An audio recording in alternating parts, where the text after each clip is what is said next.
인생의 본질은 허무입니다. 시간은 직진하지요. 시간은 기다려주지도 않고 뒤로 돌아갈 수도 없습니다. 아름다웠던 유년 시절이 누구에게나 있었으나 그 행복했던 시절로 돌아갈 수 없습니다.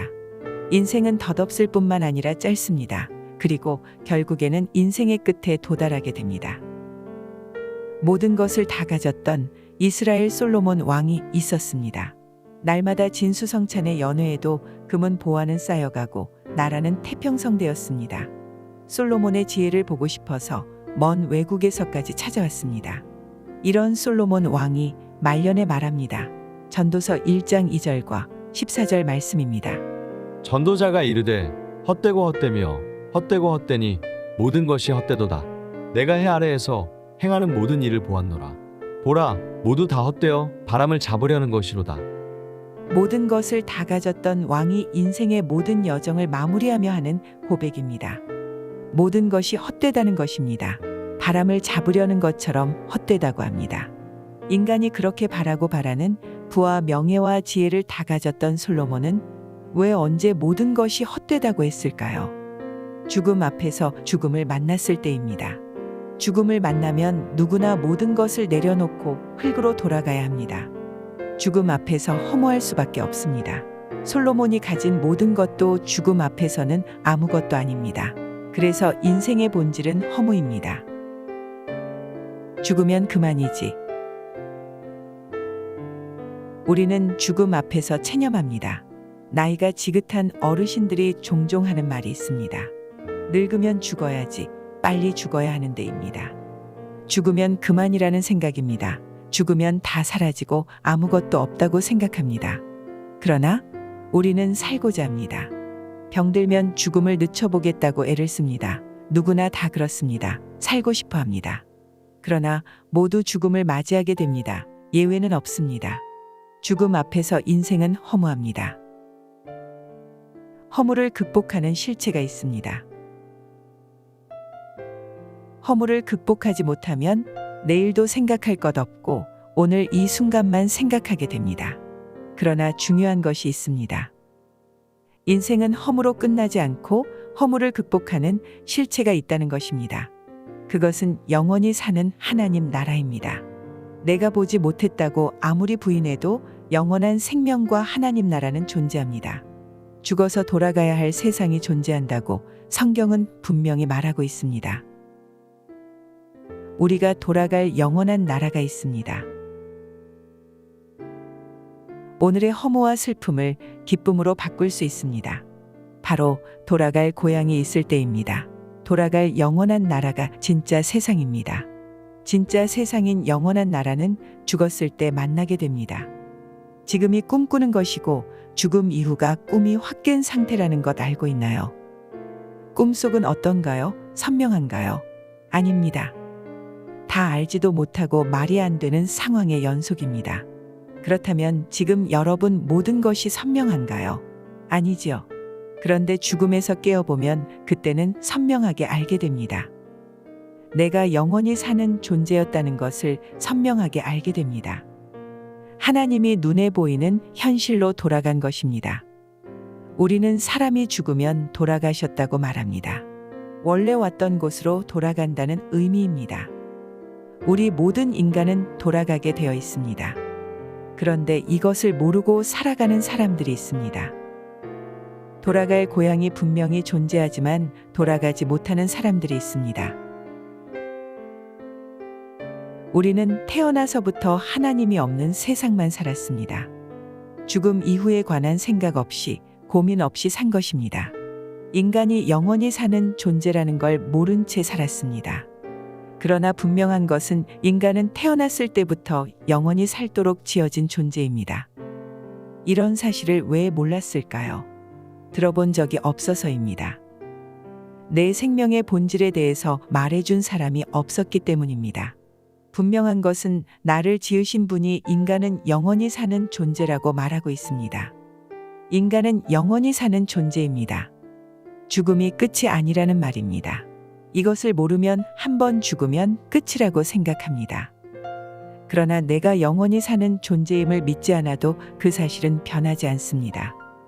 날 때부터 앞을 보지 못하는 사람이 색깔이 없다고 말해도 엄연히 색이 존재하듯이 말입니다. 하나님을 부정하고 살아도 우리는 죽음을 만나게 되고 죽음 이후의 사건을 만나게 됩니다. 히브리서 9장 27절은 한 번 죽는 것은 사람에게 정해진 것이요 그 후에는 심판이 있다고 말합니다. 모든 사람은 죽음을 만나게 되고 죽음 이후에는 심판이 있다고 분명하게 선언하고 있습니다. 지금이라도 죽음을 만난다면 어디로 가시겠습니까? 고향으로 돌아가는 사람은 하나님 품에서 영원히 살게 됩니다. 그러나 하나님께 돌아가지 못한다면 심판이 기다리고 있고 심판받은 그곳에서 영원히 지내야 합니다. 성경은 그곳을 지옥이라 말하며 영원히 고통받는 곳이라 합니다. 죄인이 가는 곳입니다. 내가 영원을 어디에서 지내야 할지 선택은 살아있을 때만 가능합니다. 죽고 난 후에는 기회가 없습니다. 인간은 죄인이기 때문에 하늘나라로 가는 길을 열 수 없습니다.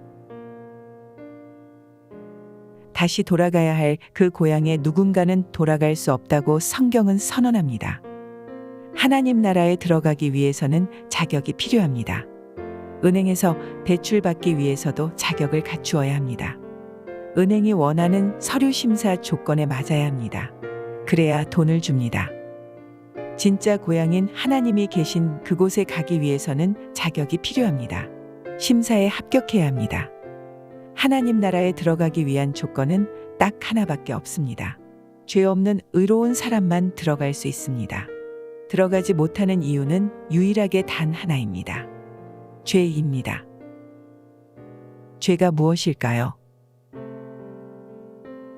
창세기 2장 17절에 선악을 알게 하는 나무의 열매는 먹지 말라. 내가 먹는 날에는 반드시 죽으리라 하시니 라고 선언하셨습니다.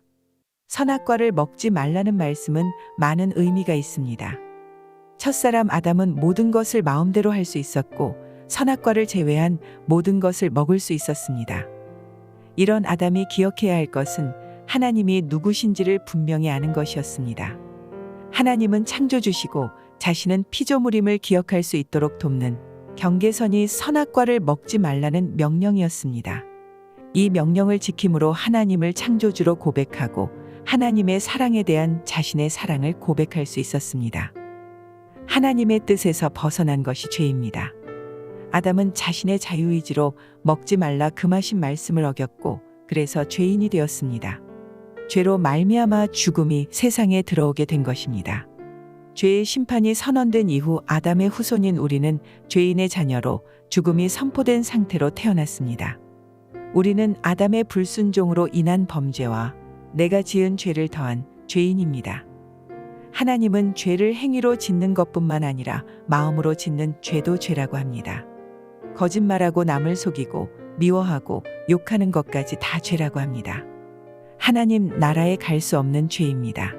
죄라는 조건에 걸리지 않을 사람이 단 한 명도 없습니다. 이 세상에 어떤 인간도 하나님이 제시한 조건에 합격될 사람이 없습니다. 내 힘으로는 죄를 없앨 수 없습니다. 내 힘으로 죄를 없애려면 방법이 없습니다. 아담으로부터 물려받은 원죄를 내가 없앨 수 없습니다. 또한 내가 지은 죄를 지울 방법이 없습니다. 길은 하나밖에 없습니다. 하나님은 나를 사랑하십니다. 하나님은 인간에게만 하나님의 형상을 주셨습니다. 그래서 인간만 죽음을 생각하고 죽음 이후를 생각할 수 있습니다. 영원이라는 개념을 인간만 생각합니다. 왜냐하면 하나님의 영원한 생명을 나누어 가진 하나님의 형상으로 지음받았기 때문입니다.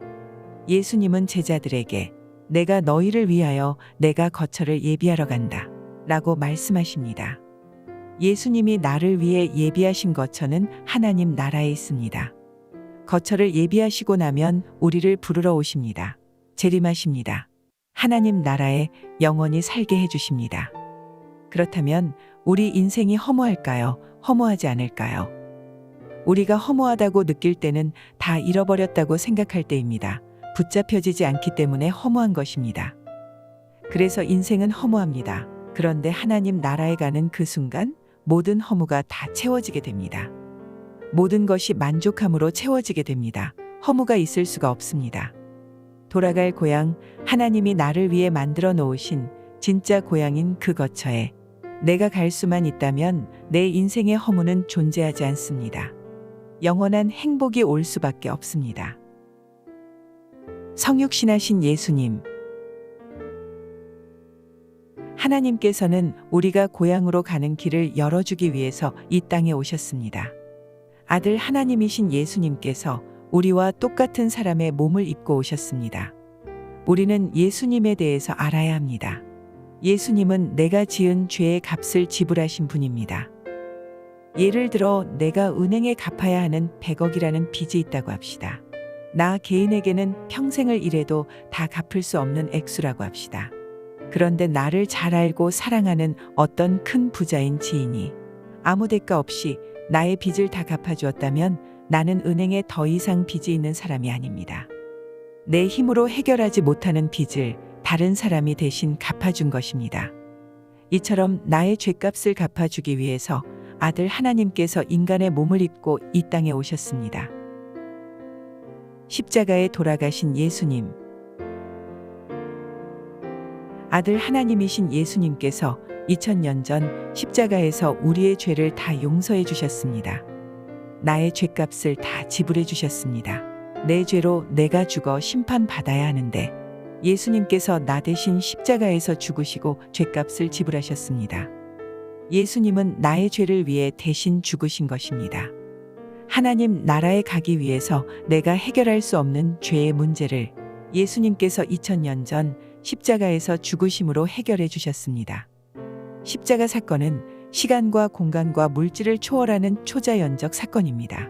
초자연적 사건이기에 지금 이 순간 예수님이 나를 지으신 창조주 하나님이신 것과 내가 죄인인 것과 예수님께서 내 죄를 다 용서해 주신 것을 내 마음에 믿으면 하나님께서 그 믿음을 보시고 내 죄를 다 용서해 주십니다.